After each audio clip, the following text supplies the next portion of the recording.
The biggest thing with roof repair versus roof replacement, if the roof is 15 years old, you're really at the point where you need to be thinking about roof replacement versus roof repair.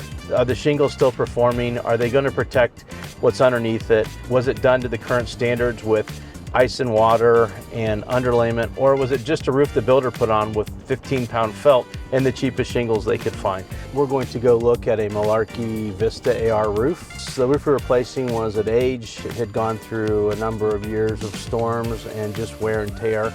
And at this point, it was really just ready to be replaced. One of the things we do differently in our roofs is we basically do things that are gonna make this roof leak-proof for a long time. So we do 2 rows of ice and water, we do a full synthetic underlayment, we replace all the flashings, and then we use the Malarkey Vista AR shingles with a Class 4 impact rating. The Class 4 impact rating is about golf ball size hail, so anything less than that won't do any damage to the roof structure. It's also not temperature dependent upon laying the product, so we can shingle pretty much all year round with this product. That shingle in this market will last somewhere between 18 and 25 years. So if you've had storm damage, leaking, or any other problem with your roof, contact JD Hostetter for all your roofing needs.